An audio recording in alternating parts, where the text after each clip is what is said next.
কারো জীবনের গুরুত্বপূর্ণ একজন ব্যক্তি আমি কখনো হইতে পারিনি। আমি সবসময় এভারেজ একজন হয়ে আছি। না আমি ভালো, না আমি খারাপ, এই দুটার মাঝে কোথায় জানি হারা থাকি।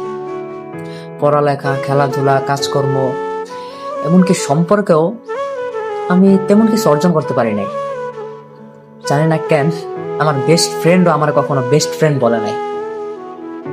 আমার কারণে মানুষ খুশি হয়েছে কম, বিরক্ত হয়েছে বেশি।